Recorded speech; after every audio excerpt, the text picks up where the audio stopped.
Tara, honey, how are you feeling? Are you doing better than this morning? You seemed like you were really having a tough time. Hey, Mark. Yes, I am feeling a lot better now. I haven't had such a bad migraine in a while. But it's gone now, so don't worry. I'm sorry I wasn't able to make you breakfast this morning. There's no need to apologize. I would never ask you to do anything when you're not well. Besides, your health is the most important thing right now. Next time you go in for your checkup, you should ask the doctor to prescribe you some meds for your migraine.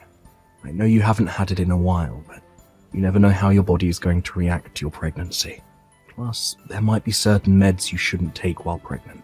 So you should talk to the doctor and keep a safe prescription at home, just in case you need it again. Yeah, I guess it wouldn't hurt to have some in stock. I will ask the doctor next time I go in. Are you sure you're okay now? Yes, I am. Why? You really are worried about me today, aren't you? You might have had a migraine this morning, but I've been worried about you for weeks. You seem bothered by something, and you've been sighing a lot these past few days. Is everything all right? If you need to talk, I'm always here, you know. I know, honey. Thank you. It's just that the baby is arriving so soon, I'm not sure if I'm really ready for all the change. I guess I feel kind of unsettled. So, yeah, that's been on my mind lately, hence all the sighing. Sorry, I didn't mean to worry you so much. It's all right. I kind of guessed that's what's been bothering you. I totally get it. Nothing can really prepare us enough for this big change. I know I need to be strong. I mean, I'm going to be a mom soon. I should just suck it up and stop worrying. Tara, I know I will never be able to understand the true hardship of what you're going through as a woman, but everything will work out. I don't want to sound irresponsible, but I'll say it anyway. I think it's really important for us to think positively right now. I know. I agree. There's no need for you to suddenly become a great mum. I mean, you already are, but I'm sure you'll become even better with the baby, right? We'll learn from the baby as much as the baby will learn from us. I'm sure if we do our best, we'll become stronger along with the baby. You're right. Thank you, Mark. I think I feel much better now. I'm really glad you shared your honest feelings with me. There isn't much I can do before the baby arrives, but to stay by your side. So if you need to talk, I hope you'll come to me. I'll do anything to make you feel better. Anything? Are you sure? You want to cook dinner tonight, then? Yeah, sure. Why not? I wasn't going to ask you to make something anyway. You're not feeling well. You should rest. I'm just kidding, Mark. I'm making dinner tonight. I'm totally fine to cook. Besides, I need to move around a bit more anyway. A little bit of exercise is good. I've been too much of a couch potato lately. Well then, we should go for a walk this weekend. I prefer you to exercise while I'm around. A walk sounds great. Oh, but I don't know if I want to walk around the neighborhood. There's too much traffic around here. Maybe we can take the car to a nicer location and stroll around there, like an easy nature trail somewhere. That sounds so nice.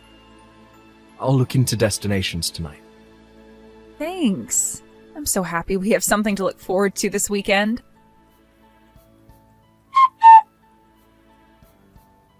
Mark, I'm so sorry I'm making you do the groceries after work. Are you at the store now? Yes, I am. It's completely fine, Tara. I know you needed to rest today. There's no need to apologize. Are you feeling any better now? You sounded pretty sick earlier. A little bit. I think I might be anemic or something. Well, if that's the case, you really need to stay in bed.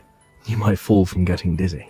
Oh, I forgot to mention, there was a letter from the building security this morning in our mailbox. A warning? About what? Apparently there's a man loitering in our building. He's been seen a couple of times. I think it was best that you didn't go anywhere today. Oh, did the letter say what he's like? Nothing about his appearance, but apparently the guy spoke to a resident and his English wasn't great. So maybe he's from overseas. Maybe if you heard him speak, you'd be able to understand if he speaks one of the languages you do. But it's best you don't encounter him. It said in the letter that he tried to force into one of the auto-locked doors at the entrance. That sounds pretty horrible. I'm scared now. If something happened, I wouldn't be able to run with this belly. Well, you're due in no time. so you won't have to worry once you're in the hospital. You'll be staying with your mum for a while anyway, after the delivery of the baby. But until the baby arrives, you should avoid going out on your own as much as possible. If you need to, let me know, and I'll come with you. Sorry, I didn't mean to scare you too much. The building asked the police to patrol the area more, so I'm sure he won't be seen anymore. I bet everything will be back to normal after a month or so. I really hope so. Maybe I shouldn't wait to stay with my mom, though. The hospital is closer from her place anyway. I don't want to be paranoid or be restricted from going outside, you know? I do. If she is okay with you staying with her, then I guess that is the best for your safety. You should call her and ask. If she says yes, I can drive you to her place tomorrow morning. Okay, I'll do that right now. Thanks for looking out for me, Mark. Of course. Oh, but I will miss you. The house will feel so empty without you. My mom's house is less than an hour away. Besides, you are coming to the hospital when the baby arrives. That's going to be happening so soon. You'll see me in just a few days. I know. My boss and colleagues already know you're due soon. They have agreed to fill my spot at work if necessary, so I can take a few days off after the baby arrives. Oh, yeah. There was also a letter without a stamp for you in the mailbox. I left it on the sideboard by the front door, along with the warning letter from the building. For me? Maybe one of your students at the language school. There was some kind of writing that I couldn't read. You had some of them over for a party before, didn't you? Okay, I'll check. Thanks for letting me know. I hope the loiterer isn't one of your students. What? How dare you say something like that? My students are good people. None of them would do anything crazy like that. Sorry, I didn't mean to offend you or anything. I just thought about the possibility of one of your students wanting to see you. I know you're a very popular teacher, and I remember you used to exchange letters with them often, even after they left your school. So I just thought maybe one of them showed up to see you but forgot which door, but it was a bad thought. Sorry, dear. Even if one of them ever showed up, they wouldn't loiter around the building. They're educated people with good manners. Please don't joke about them like that. I apologize, Tara. I'm sorry. It's okay. I didn't mean to be so feisty either. I know you're not the kind to talk down to people, but it kind of felt like you were to my students. It's my roller coaster hormones, thanks to being pregnant. It's making me lose my temper so easily. I know I need to take it easy. It's not your fault. I made a bad comment earlier. The building security issued a warning because this case is serious. I should have taken it more seriously too. Instead, I made a bad joke out of it. And to top it off, I included your students in it. It was a very bad call. I'm sorry. I won't compare a loiterer to your students ever again. It's okay, I know you didn't mean anything. I overreacted too. Anyway, careful on your way back home. I'll see you soon. Hey, Tara, how are you doing? It's been 3 days since your due date now. Have you gotten any signs of the baby arriving yet? I couldn't get a hold of you yesterday, so it's worrying me. How are you feeling? Let me know as soon as you get a chance, please. I just want to make sure you're doing okay. I'm sorry, Mark. I couldn't reply to you yesterday because, well, things have been rough. Rough? Why is that? Is everything okay? Has something happened? You're scaring me, Tara. Mark, you might want to sit down for this. I have some bad news. What? I'm so sorry, but the baby didn't make it. Huh? What do you mean? The baby's heartbeat stopped. She's gone. I'm sorry. I'm sorry that I couldn't deliver your baby. Hold on, I'm not following. What are you talking about? Yesterday I had pain shooting up my belly. I was taken to the hospital right away, but it was too late. The baby was gone by the time I was checked in. It happened so quickly. She came out after an hour or so later, but there was nothing the doctors could do. I'm coming to you right away. No, don't, please. I'm not letting you take this on your own. I'm coming to see you now. No, I don't want you to come. I don't think I can look you in the eye. I'm so sorry, Mark. Please just give me some space right now. I need it badly. Tara, I need to be by your side. I can't leave you alone.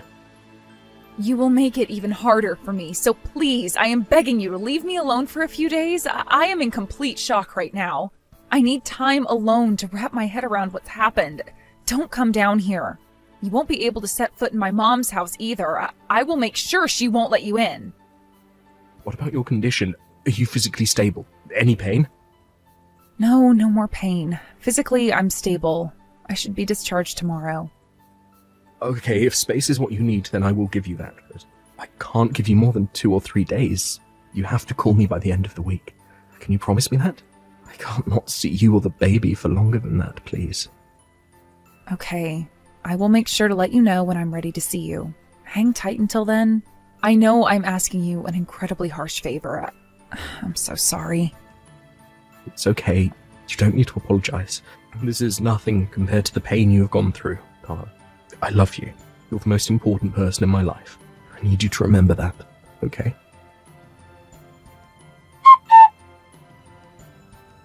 Hi, Mark. I'm sorry I kept you waiting. Thank you for giving me space. It's been hard, but I think I've calmed down now. It's okay. How are you? Oh, wait. You don't have to answer that. I've been doing a lot of thinking. In fact, that's all I could do. And now I know what I want to do. Mark, we should get a divorce. What? I am so sorry I couldn't protect our child. I wanted to have your baby, but I failed you. I don't think I can ever look you in the eye.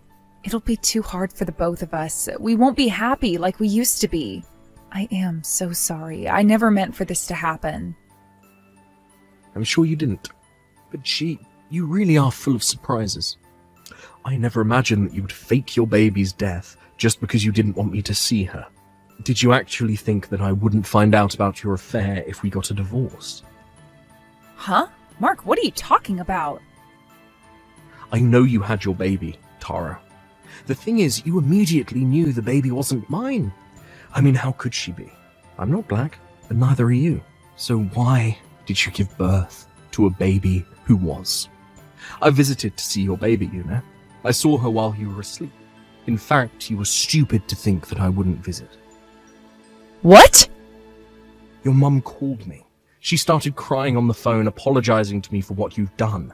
I thought she was apologizing for you losing the baby at first, which was kind of weird, and then she told me.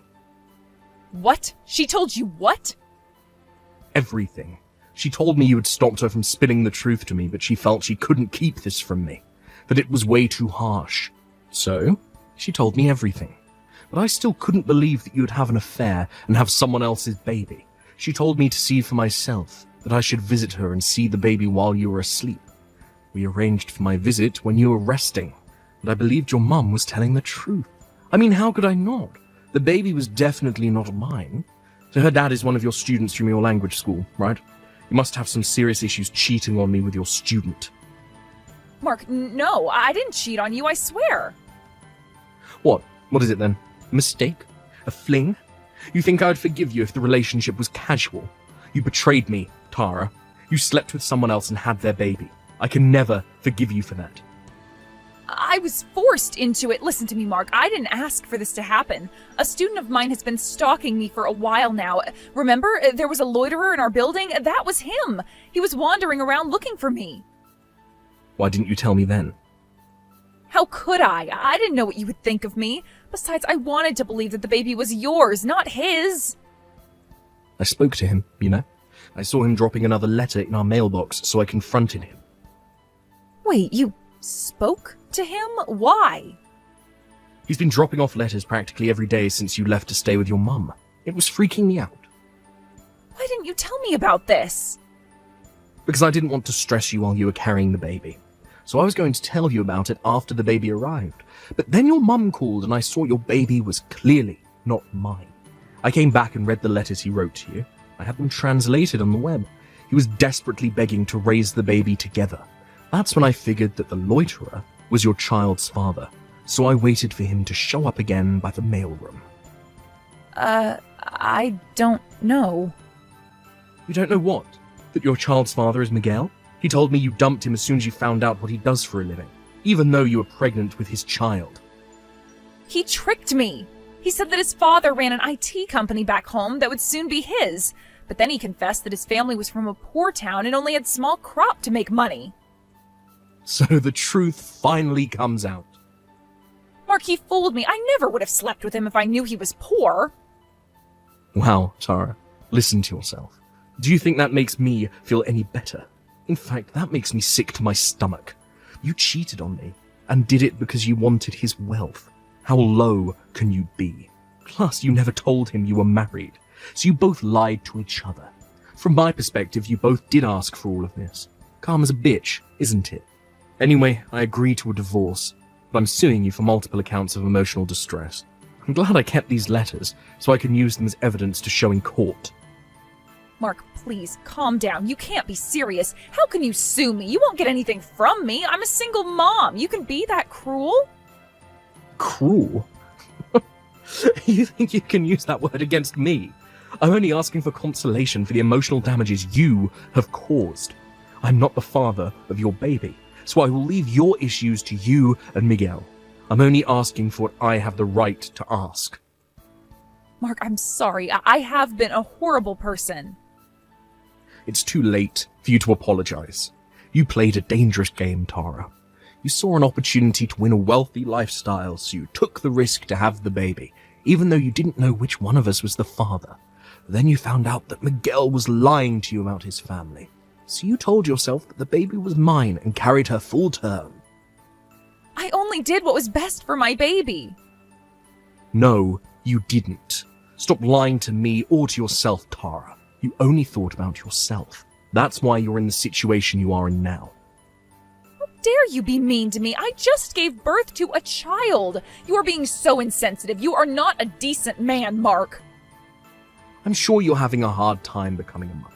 I can only imagine that something as responsible as becoming a mother would be difficult for someone like you. But like I said, you'll be paying for what you have done, both to me and to Miguel. You are an adult. Surely you understand that there are circumstances for foul play. Why would you speak for Miguel? What, you two established some kind of a brotherhood or something? Miguel and I are done. I'm not speaking for him, but he is the father of your baby, so I think you need to talk to him. You shouldn't cut him off like that. Shut up, don't you tell me what to do. How I handle my relationship with him is none of your goddamn business. No, I guess not. But I told him your mum's address, so he should be coming over to see you soon. I'll let you guys figure out what to do about the baby. What? You can't do that. You can't hand someone my personal information. Oh, but you're staying with your mum. I didn't give him your personal information. I gave him your mum's. With her permission, of course. She wants to talk to Miguel about the baby. No! Why? Why is everyone being so selfish? My opinion should matter the most. I am the baby's mother. If I say I am done with Miguel, then it's done. There is nothing to talk about. Everyone is being selfish. Tara, don't make me laugh. You were going to make me raise someone else's child. You tried to make your mother play along with your lies. You betrayed your family, and on top of that, you hooked up with a person for money and dumped him as soon as you found out he didn't have any. Despite all that, you want to talk about other people being selfish. You have a serious problem, woman.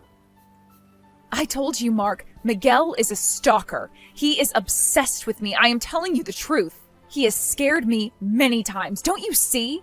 I mean, who comes over to toss letters in the mailbox every day? He really has been loitering, you see. I never invited him in. I can't be with someone like that. He's a freak. Well, you shouldn't have slept with him in the first place. Too bad he wasn't who you thought he was, or else you would have divorced me to marry him instead. Mark, please, help me. Take me in for a while so I can hide from him. I'm scared. What if he wants to hurt me? Wait, what if my parents make me marry him? They're old style like that. They would want Miguel and I to take responsibility. I can't have that. I don't know what he wants or what your parents want, and I most definitely don't care about what you don't want. All I know is that you have to take responsibility for what you have done. For the record, no, I will not take you in for a minute. You lied about my child's death, then you dump people like trash. I don't want anything to do with a scumbag like you. Look in the mirror for once. If there is anyone you should be scared of, it's yourself. Several months later, with the help from my ex-in-laws, our divorce was officially filed. I heard from them that Miguel showed up at their door shortly after our last conversation to discuss how they were going to handle their relationship. It turned into another drama, with Miguel insisting to return to his home country with their daughter, and Tara refusing. But Tara's parents finally asked their daughter to leave the house and suggested she go with Miguel if she wanted anyone to support her. In the end, Tara gave in and began living with Miguel. Having no financial confidence to raise the child on her own, Tara recently messaged me complaining how she's living a life far from her ideals. She begged for financial support so that she didn't have to move to Miguel's home country. I, of course, told her that I didn't care for her anymore, that we were officially done, and hung up the phone. I immediately blocked her so that she doesn't bother me again, but I hate that she had the nerve to call me, so I'm thinking about changing my phone number. I honestly don't care about what Tara is going through right now. I sometimes wonder if Miguel chose the right path staying with her. But it's probably best for the baby, since leaving Tara to raise the child on her own is too risky. She must be miserable living with a man she once dumped. She deserves every bit of it, and I hope she realizes the magnitude of what she's done. After the divorce, I moved out from the condo I used to live in with Tara, and I now live on my own. The fun memories we shared up until the pregnancy sometimes haunt me. I feel so low and sad, but I know looking back on the days won't help me move forward. I know it will continue to haunt me for a while, but I hope time will help me heal. Seeing me depressed, my parents bought me one of the kittens born at their home. I was going to return the kitten after a while, but living with her for a few months, I became completely head over heels. It's hard to believe how such a small life has helped me get back on my feet. There may be bumps ahead yet to come, but I will cherish day by day with the help from my new partner.